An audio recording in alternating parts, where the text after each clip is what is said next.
Welcome to iTutions. Today's topic is again the simultaneous equations, but there are some new examples. Okay, so let's take example number 5th. Okay, 4 upon 5 minus y plus 1 upon x plus y equals to 3. ये हमारा first equation. Okay, this is our first equation. और second equation क्या दिया है हमको? 2 upon x minus y minus 3 upon x plus y equals to 5. तो ये हमारा दो इक्वेशंस है, ये हमारा क्वेश्चंस है जिसमें हमको ये दो इक्वेशंस मिले. अब हम इनको सिंपली ऐसे भी लिख सकते हैं ना कि 4 अपॉन 1/1 माइनस वाई को हम ऐसे भी लिख सकते हैं ना, 4 in brackets 1 upon x minus y. ठीक है, और plus 1 in bracket 1 upon x plus y equals to 3 लिख सकते हैं ना ये इक्वेशन को, ये पर्टिकुलर इक्वेशन को इस फॉर्मेट में.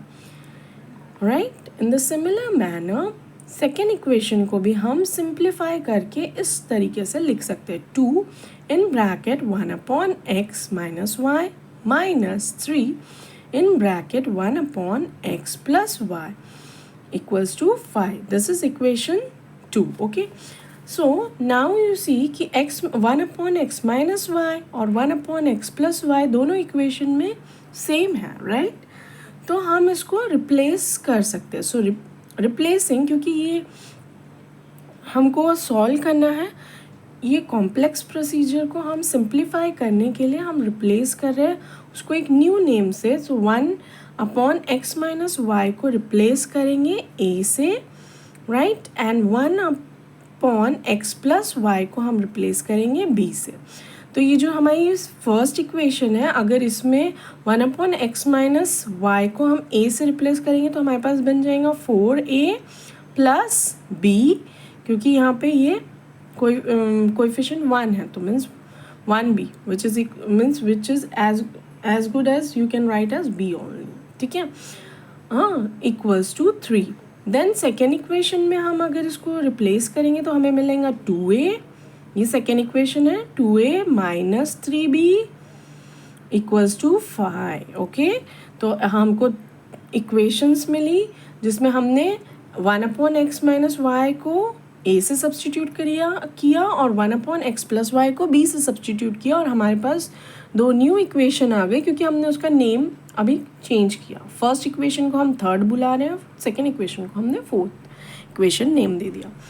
अब इसको हम सॉल्व करेंगे. तो ये मैंने अब हमारे प्रीवियस वीडियो में भी बताया है कि कैसे हम उसे सॉल्व कर सकते हैं, पर क्योंकि आप लोग अगर मेरे प्रीवियस वीडियो नहीं देखे होंगे या आपको नहीं समझा होगा तो उसके लिए वापस से मैं यहाँ पे सॉल्व को दिखा सकती हूँ. तो हमने कुछ नहीं, 4a plus B equals to 3 third equation write down किया. देन फोर्थ इक्वेशन लिख लिया, 2a minus 3b equals to 5. अब हमको a और b की वैल्यूज़ निकालनी. ठीक है, तो हमको a और b की वैल्यू निकालना है और मैं चाहती हूँ कि मैं सबसे पहले a की वैल्यू निकालूँ. ठीक है, b को हटाना चाहती हूँ. तो कैसे होगा वो पॉसिबल? जब हम इस थर्ड इक्वेशन को 3 से मल्टीप्लाई करेंगे, जब हम इक्वेशन 3 को 3 से मल्टीप्लाई करेंगे पूरे इक्वेशन को, तो 4 4 ज़ा 12a plus 3b equals to 3 3 ज़ा 9. ओके, सो ये हमको न्यू इक्वेशन मिली जिसकी हम नंबरिंग दे सकते हैं, पर मैं और नंबरिंग्स देना नहीं चाहती हूँ. आपको चाहिए तो आप दे सकते हैं. ठीक है, तो ये हमको न्यू इक्वेशन मिली. और नेक्स्ट ये इक्वेशन को तो मल्टीप्लाई करने की कोई ज़रूरत नहीं है. यहाँ पे हमने 3 से इसके लिए मल्टीप्लाई किया क्योंकि हमको यहाँ पे b के साथ 3 है, इसके लिए ऊपर वाले को 3 से मल्टीप्लाई किया. ओके, सो यहाँ पे 2a माइनस 3b वो एज इट इज़ हमने इक्वेशन को लिया है इक्वल्स टू 5. अब ये हम देख रहे हैं यहाँ पे ऐड करना है ये दोनों इक्वेशंस को.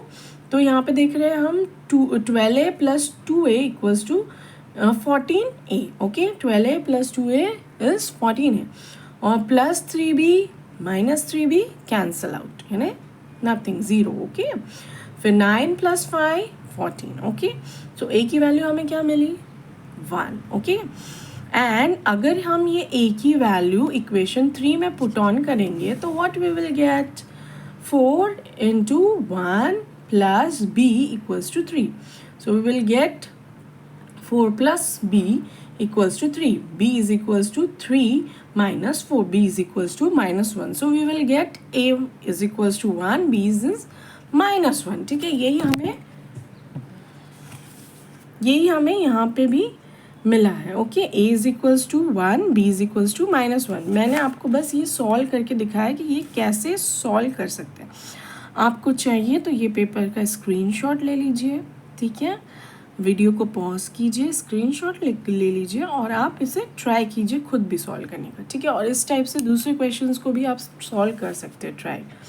ओके, कुछ डाउट्स हैं, आपके पास कोई क्वेश्चंस है, कोई क्वेरीज़ है, आप चाहते हैं कि मैं उसमें आपकी हेल्प करूँ तो प्लीज़ मुझे कमेंट्स में लिखिए. I will help you guys.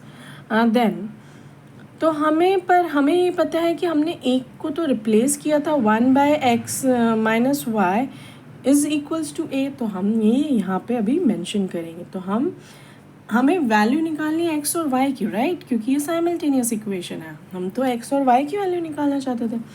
तो अब हम इसको रिप्लेस करेंगे तो हम देखते हैं कि a की वैल्यू 1 है. इसको सॉल्व करेंगे अगेन फर्दर तो हमको इस पर्टिकुलर से 2 इक्वेशंस मिल जाएंगे. ठीक है, यहाँ पे ये शफल होगा. देखो ये यहाँ पे से इधर जाएगा तो हमको इसकी वैल्यू मिलेंगी x minus y equals to 1, जो कि हमारा 5th इक्वेशन बना, और 1/x plus y equals to minus 1. तो हमारा सेकेंड इक्वेशन क्या बनेगा, x plus y equals to minus 1. ये हमारा सेकेंड इक्वेशन बनेगा. ठीक है, अब इस इक्वेशन को भी हमें इसी प्रकार से सॉल्व करना पड़ेगा, adding both the equations, equation 4 and 5. Okay, तो हमको x की और y की वैल्यू मिल जाएंगी. ओके, हमें यहाँ पे x और y की वैल्यू मिलेंगी, जिसको हम सॉल्व करने से ये बता रहे हैं कि x की वैल्यू है 0 और y की वैल्यू है माइनस 1. अगेन इसी टाइप से आपको सॉल्व करना है. इक्वेशन 5 और 6 को भी सॉल्व करना है कुछ इस तरीके से कि पहले हमको अगर y को कट करना है तो x की वैल्यू मिलेंगी, राइट. x की वैल्यू मिलेंगी तो आप उस एक इक्वेशन में 5th में या 6th में पुट ऑन करके y की वैल्यू निकाल सकते हैं. या पहले आप चाहते हैं कि y की वैल्यू निकाले तो x को कट करा दीजिए और y की वैल्यू निकालें. ठीक है, तो इन दोनों में से आपको समझेंगे कि किसकी क्या वैल्यू हो. ये इक्वेशन को सॉल्व करने से आपको दोनों में की वैल्यू मिल जाएंगी. और हमें यहाँ पे मिल रही है x is equals to 0, y is equals to minus 1. तो फाइनली हमको साइमल्टेनियस इक्वेशंस में x और y की वैल्यूज़ निकालनी पड़ रही है. ठीक है, so we can write the solution as 0, -1. Okay, thank you. I hope this is clear. And कोई भी क्वेरी है, डाउट्स है, कुछ और क्वेश्चंस आप चाहते हैं कि मैं सॉल्व करूँ इस पर्टिकुलर टॉपिक पे, तो आप मुझे प्लीज़ कमेंट डाउन कीजिए. आई will help you guys. Thank you.